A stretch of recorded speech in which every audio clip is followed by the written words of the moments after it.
বন্ধুগণ, শীতাংশ বলছি, চ্যানেলে আপনাদের স্বাগত। আমি গত প্রায় এক সপ্তাহ কোনো ভিডিও করতে পারিনি শারীরিক অসুস্থতার জন্য। যা হোক, এখন আমি একটু সুস্থ বোধ করছি, তো আজ থেকে আবার ভিডিও করাটা শুরু করলাম।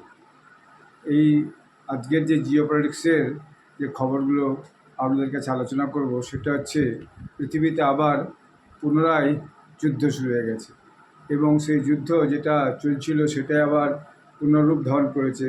যেমন রাশিয়া ইউক্রেন যুদ্ধ। আজকে যে খবরগুলো ইন্টারন্যাশনাল নিউজ অনেকগুলো দেখছিলাম, তাতে দেখা যাচ্ছে রাশিয়া পুনরায় ইউক্রেনের উপর এয়ার স্ট্রাইক করেছে এবং এই এয়ার স্ট্রাইক করে যে বম্ব বর্ষণ করেছে, তাতে ইউক্রেনে বেশ কিছু ইউক্রেনীয় নাগরিক তারা মারা গেছে এবং তার মধ্যে দেখা যাচ্ছে যে 18 বছরের মানে যুবক বলুন, কিশোর বলুন, মারা গেছে এবং সেটা খুবই বড় নিউজ হয়েছে।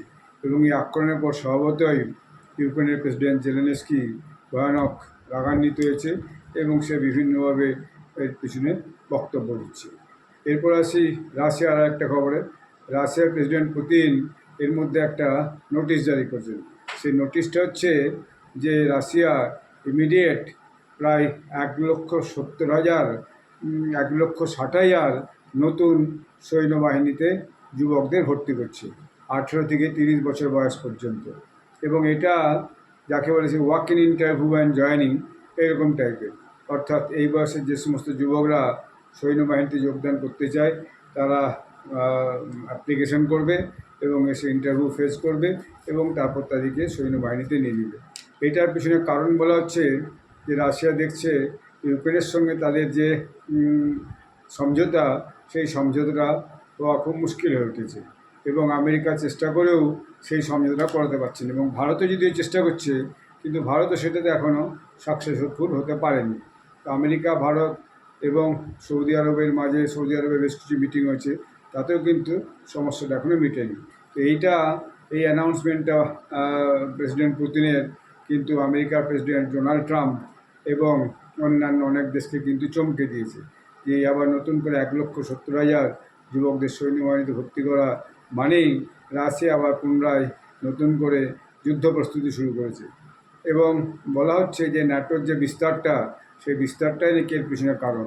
ন্যাটো যেভাবে ইউক্রেনকে ঢোকানোর চেষ্টা করছে ন্যাটোর মধ্যে, এবং সেটাই এর পিছনে বড় কারণ। এবং ইউরোপিয়ান ইউনিয়ন এখনও যেভাবে সাপোর্ট করছে ইউক্রেনকে, সেটা নাকি এর পিছনে বড় কারণ।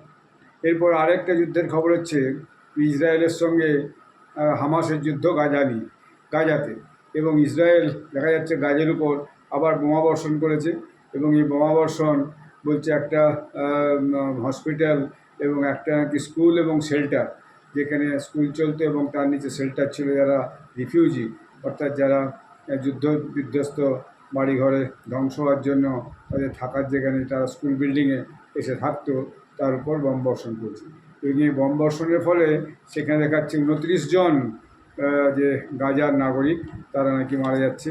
এইটা একটা খবর বলছে 29 জন, 29 Gazan citizens died due to Israeli air strike. তো এরপরে দেখা যাচ্ছে হামাস কী করেছে, এর প্রত্যুত্তরে ইসরায়েলের যে 2 জন বন্ধক আছে এখনও পর্যন্ত হামাসের কাছে, সেই 2 জন ক্যাপটিভ, তাদের একটা ভিডিও প্রকাশ করেছে যে 2 জনকে এখনও আমরা বন্ধক রেখেছি এবং এটা দিয়ে তারাও মনে হচ্ছে ইসরায়েলকে ব্ল্যাকমেল করতে চাইছে আরও কিছু তাদের যে সদস্য ইসরায়েলে বন্দী হয়েছে তাদেরকে ছাড়িয়ে নেওয়া বা অন্য কোনো কৌশল এর পিছনে থাকতে পারে। এটা একটা বড় কারণ বলে মনে করা হচ্ছে। এরপরে আসি আমাদের প্রতিবেশী দেশ মায়ানমার ইতিমধ্যে কী হয়েছে আপনি জানেন যে গত কয়েকদিন আগে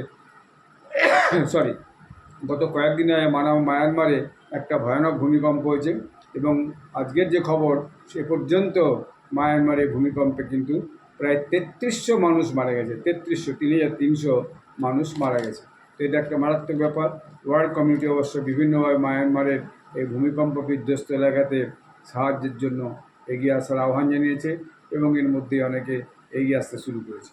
আরেকটি বড় খবর হলো সাউথ কোরিয়ায় যে প্রেসিডেন্ট, যার বিরুদ্ধে ইমপিচমেন্ট কোর্টে চালু হয়েছিল, সেই ইমপিচমেন্ট অর্থাৎ সে থাকার যোগ্য নয়, প্রেসিডেন্ট থাকার যোগ্য নয় এই বলে, যেমন উচ্চ পদাধিকারীদের বিরুদ্ধে পার্লামেন্ট যে ইমপিচমেন্ট আনতে পারে সেই ইমপিচমেন্ট চালু করেছিল হাইকোর্ট।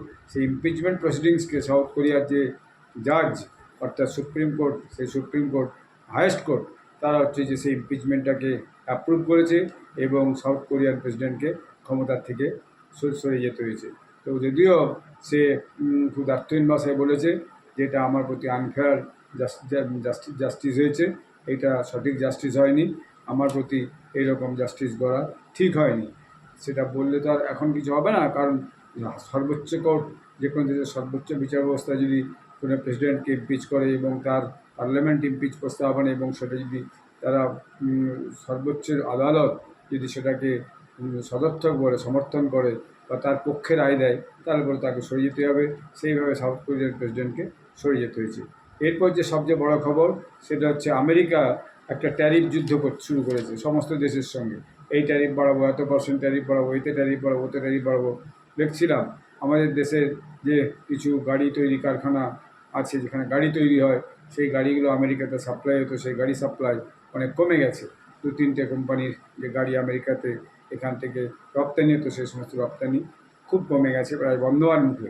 তো এই ট্যারিফ যুদ্ধটা খুব চলছে বিভিন্ন দেশের উপর, মেক্সিকোর উপর, কানাডার উপর, চীনের উপর। ডোনাল্ড ট্রাম্প যখন তখন যেভাবে খুশি ট্যারিফ চাপাচ্ছেন, ফলে এর ফলে একটা ভীষণ সারা পৃথিবীর বুকে যে স্টক মার্কেট তাতে অস্থিরতা দেখা যাচ্ছে। এবং আজকে দেখা যাচ্ছে যে আমেরিকান স্টক মার্কেটও ভীষণভাবে নিচে নেমে এসছে। এই যে নিচে নেমে এসছে, এটা তো ব্যবসাদারদের কাছে একটা ভয়ানক ধাক্কা। স্টক মার্কেট নেমে যাওয়া মানে তাদের মূলধন ভীষণভাবে কমে যাচ্ছে। ফলে এইটা এখন আমেরিকাতে একটা মস্ত বড় ডিজাস্টারের মতো অবস্থা দাঁড়িয়েছে। এবং এখন ট্রাম্প আস্তে আস্তে বুঝতে পারছে যে তার যে বিভিন্ন দেশের সঙ্গে ট্যারিফ যুদ্ধ, হঠাৎ করে কারোর বিরুদ্ধে ট্যারিফ বাড়িয়ে দেবো এবং তারপরে তাকে বিভিন্নভাবে জব্দ করার চেষ্টা করব, যেহেতু ডলার একটা রিজার্ভ কারেন্সি, সেই জন্য এইটা একটা বড় তাদের অসুবিধায় পড়ছে। এবং দেখা যাচ্ছে চীন, এই যে ট্যারিফটা স্টক মার্কেট যে ধসে গেছে আমেরিকা, তার পিছনে চীনের কারণ চীনও একটা reciprocate tariff, reverse tariff impose করেছে। সেই কারণেই আমেরিকার যে অর্থনীতিতে যে শেয়ার মার্কেটে সেটা একটা মস্ত বড় হচ্ছে যে ডাউনফল হয়েছে। তো ফলে আমেরিকাতেও এখন একটা অর্থনৈতিক খুব অস্থিরতা শুরু হয়েছে। এই কয়েকটি বেশ গুরুত্বপূর্ণ খবর জিওপলিটিক্সের আপনাদের সাথে আলোচনা করার জন্য আমি এই ভিডিওটা করলাম। এখানেই এই ভিডিওটি শেষ করছি।